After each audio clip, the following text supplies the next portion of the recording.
తుఫాను సహాయ చర్యల కోసం ఎన్డీఆర్ఎఫ్, ఎస్డీఆర్ఎఫ్ టీంలు జిల్లాల్లో మోహరించాయి. నెల్లూరు, మచిలీపట్నం, భీమవరం, పిఠాపురం, తాళ్లరేవు, అమలాపురం, శ్రీకాకుళంలో 30 మంది సభ్యులతోనూ, ఇటు అనకాపల్లిలో 35 మందితో ఒక్కో ఎన్డీఆర్ఎఫ్ టీం సిద్ధంగా ఉండగా, విశాఖలో 60 మందితో 2 బృందాలు, కృష్ణా జిల్లా కొండాపలోని 10వ బెటాలియన్లో 90 మందితో 3 బృందాలైతే రిజర్వ్లో ఉన్నాయి.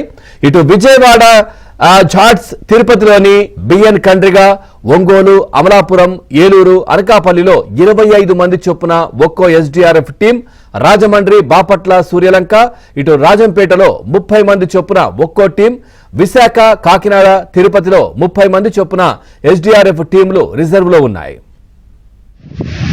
ఇప్పుడు మార్నింగ్ నుండి ఎన్డీఆర్ఎఫ్ టీమ్ తోటి కలిపి ప్రతి ఇంటికి స్వయంగా తిరగడం జరుగుతుంది. ఎందుకంటే ఇక్కడ సముద్రానికి ఇళ్ళకి మధ్యలో కేవలం రోడ్డు మాత్రమే ఉంది.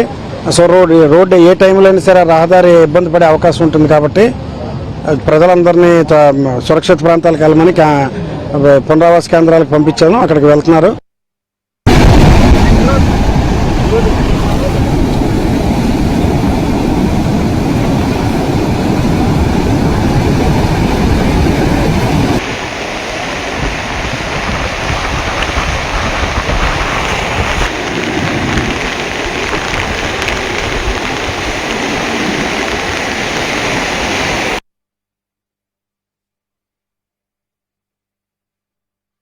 అటు తుఫానును అన్ని విధాలుగా ఎదుర్కొనేందుకు ఏపీ ప్రభుత్వం సిద్ధమైంది. అధికారులతో మాట్లాడుతూ సీఎం చంద్రబాబు, మంత్రులు ఎప్పటికప్పుడు అప్రమత్తం చేస్తున్నారు. ఇక ముంతా తుఫానుపై ఆందోళన వద్దని, అప్రమత్తంగా ఉందామని ముఖ్యమంత్రి చంద్రబాబు తెలిపారు.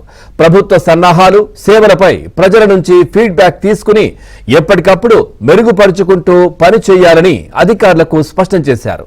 ఇక ప్రతి గంటకు తుఫాను బులెటిన్లు విడుదల చేయాలని ఆదేశించారు. తుఫాను రక్షణ చర్యల విధుల్లో అలసత్వం వహించే వారిపై చర్యలు తప్పవని హెచ్చరించారు. ఇక తుఫాను తీరం దాటే సమయంలో ఆస్తి, ప్రాణ నష్టం జరిగేందుకు అవకాశం ఉంటుందని, ఆ సమయంలో ప్రజలెవ్వరూ బయటకు రాకుండా అలర్ట్ చేయాలని చంద్రబాబు కోరారు.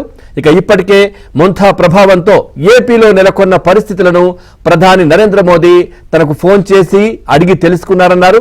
ఈ సందర్భంగా పీఎంఓతో సమన్వయం బాధ్యతను మంత్రి లోకేష్ కు సీఎం అప్పగించారు.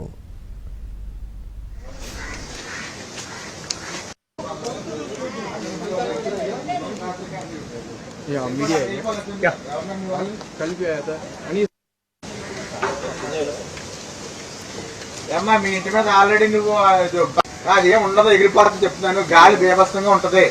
దయచేసి అందరూ కూడా పునరావాస కేంద్రానికి వెళ్ళిపోండి. మీకు దగ్గరలో హై స్కూల్ ఉన్నది, గార్పల్ చర్చ్ ఉన్నది. అక్కడ భోజనాలన్నీ అందరికీ కూడా అరేంజ్ చేసాము. మీకు ఇబ్బంది లేదు, వంట చేసుకోవాల్సిన పని లేదు. ఈ రోజు 2 తర్వాత ఎవరు బయట కనబడడానికి లేదు. కనబడ్డారంటే మాత్రం చాలా బీభత్సంగా ఉంటుంది. గాలి వల్ల మీకు ప్రాణ నష్టం కలగకూడదు. మీకు ఎవరికి చెప్పదు.